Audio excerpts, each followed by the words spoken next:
Welcome to Get the Facts, the program that provides you with information on government's policies and initiatives. I'm your host, Enthros Campbell. As we prepare for the general elections scheduled for Thursday, September 3, we want to ensure that you have all the facts about this important national event. So we've invited the Director of Elections in the Electoral Office of Jamaica, the EOJ, Mr. Glasspole Brown, who will help us answer the questions you've been asking us. Mr. Brown, welcome back to the program. So good to have you. Good to be here. All right. Tell us, what do we need to know before we even enter the polling station? First, you need to ascertain that your name is on the voters list. That's critical. Try and find your ID card, but if you don't have your ID card, there's no problem. You could turn up at the polling station, you'll be allowed to vote. And you need to know where your voting location is. So you need to find out those three things before you actually decide to go to vote on election day. All right. So tell us, how do we find out where to vote? You could contact one of our offices across the island. We have 70 offices across the island. Every constituency have at least one office. And also you could call into our toll-free number. You could call our head office, or you could go on the website. And the website will direct you to where your vote is. So there's a number of channels, a number of areas that you could get that information. All right. So there's a little app that people are sending around. Is that bona fide? Yes, I think it's a link to our website. But if you have a doubt about it, just go to either EOJ website, which is www.ecj.com.jm. Okay, great. So this is the first time we're having an election under these kind of circumstances. We're going through a pandemic. Tell us what measures have been put in place to ensure that we can cast our votes without worrying that, I'm going to contract coronavirus. All right, it's an election that is different from what we've ever had in our history. We are operating in a pandemic environment. Certainly there are some other jurisdictions that had their election in the same environment. The reality is that we have to operate in this environment. What we are sought to do is to put in place a protocol that has been agreed to in consultation with the Ministry of Health. So our protocol requires that everybody that turns up at the polling station on election day must wear their mask. That's a priority. And also you'll be sanitized at the entrance. What we are sought to do, though, is in order to give our electorate some level of comfort, in the sense that we have brought on board in excess of 7,400 additional persons, and we have created a team known as the sanitization team. What that sanitization team will do in the morning is to meet you and greet you at the entrance of the polling station and to ensure that you have on a mask. And then I would like to appeal to our electorate that on the day that you come to our polling station, certainly on September 3rd, that you make sure you carry your mask, wear your mask on, and put your mask on, and you'll be sanitized, and then you'll be ushered into the polling station. Right. And your temperature will be taken at the gate. So everybody that passed through that gate, temperature will be taken. Our approach for the election, that we are approaching an election that everybody that enters the gate is COVID positive. And because that's the approach that we're taking, therefore we are putting a number of things in place to ensure that everybody is safe. All right. So what is going to happen if you find out that somebody is really, after you check the temperature, you find out that they have a high temperature? What happens after that? We are working out that protocol in terms of what will happen with the Ministry of Health. But bear in mind, not everybody whose temperature is elevated is actually COVID positive. So that has to be taken into consideration. How are you going to prove that? As I said, those issues are being worked out with the Ministry of Health. So prior to election, the public will know in terms of how we deal with that particular issue. All right, but the sanitizing process, how long is that worked out? How long is that going to take? And that's going to lengthen the time in the polling station? We have done a test run, certainly internally, certainly on the nomination day. That protocol was in place. Yes. It might delay to a certain extent, but if it will help the process if everybody, all our electorate, cooperate with our people on the ground in terms of the instruction that will be given to them. It's critical, again, as I said before, make sure you come to that polling station with your mask on. Yes. And the sanitization of your hands should be a couple seconds. Yes. Let's go back to the ID cards. The ID cards have all been expired. What form of ID? Should we still take the old one, and what's the process? The current ID card that you have in your possession, I think most of them would have expired in 2017. Right. We took a decision to extend the validity of those cards up to the end of December this year, and therefore your current card remains valid.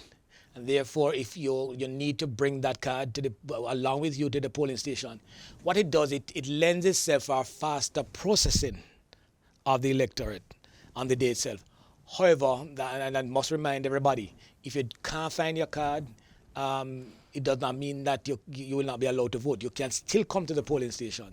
The only difference, it might take a little bit longer, because what will happen is that the presiding officer will administer an oath. But it's critical, again, try and find your card. It allows the process to flow a little bit easier. So what is it about a passport or a driver's license? No, we don't recognize any other identification method apart from our voter's ID.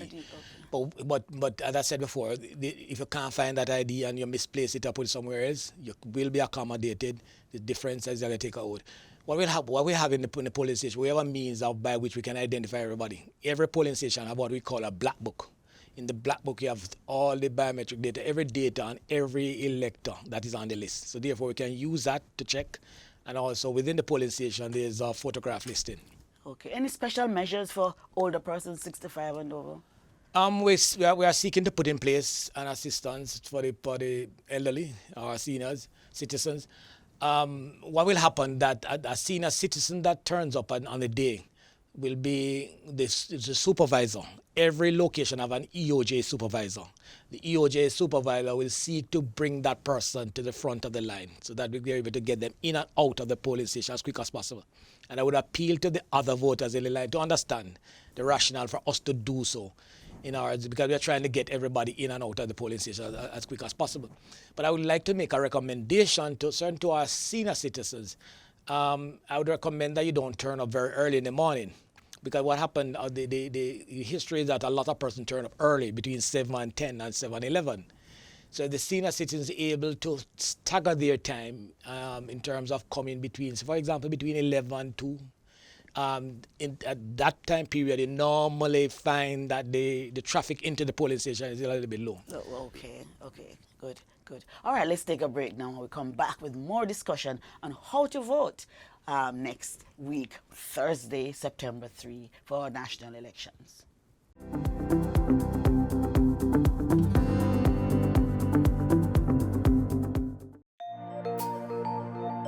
Find out where you are to vote by calling the EOJ or checking the EOJ website.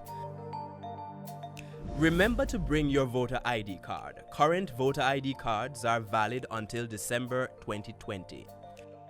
Remember, you may still vote without your ID card, but the process will be longer. Listen to the instructions of the presiding officer. Mark your ballot behind the voting booth and return your ballot to the presiding officer folded. Once the counterfoil is removed, your ballot cannot be traced back to you. Dip your finger in the ink and watch as your ballot is deposited into the ballot box. Your vote is your voice. Make it count.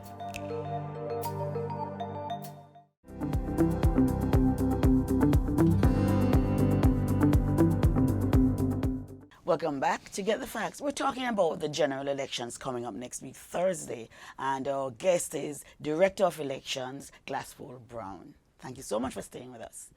Mr. Brown, tell us, you can't register now and vote in the elections. No, that time has gone. The list that we'll be using in election is the July 31st list. So if you're not yet registered, there's no way you'll be able to vote in the election coming up on Thursday. All right. Okay. Now walk us through the process to cast the vote. What will happen, having gone through the sanitization process I alluded to earlier on, yes, you'll be now traveling into the polling station. The presiding officer would lead the instruction there. What the presiding officer will ask you to do is to temporarily remove your mask for a couple seconds, and then so as to identify you, and then ask you to put back your mask. And then they will issue a ballot to every elector, and then accompanying that ballot will be a pencil. In the past, what normally happens is that the pencil would have been tied to the voting booth. What we're doing in this election, given what is happening with the COVID pandemic, is that every elector will be given a sanitized pencil. So therefore, the pencil will not be used by more than one person at the same time. It will be with re-sanitized at all Yes, times. So yes. every elector will be using a sanitized pencil. And then you'll be asked to go behind the voting booth and then proceed to cast your ballot. Then you return to the presiding officer. The presiding officer will then ask you to put the pencil in what we call a used pencil box. And then the presiding officer then asks you now to re-sanitize your finger before you dip into you put your finger in the ink. Suffice to say, though, that the ink that we use on election day is an alcohol-based ink. And also it has certain chemical features that will prevent the transmission of any infection. But as an added precaution, what we're asking you to do is to re-sanitize your hand before you actually dip in the ink.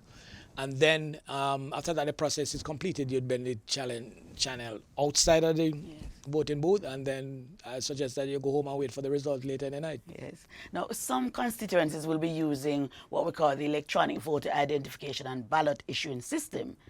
Can you tell us which constituencies and how different the process will be?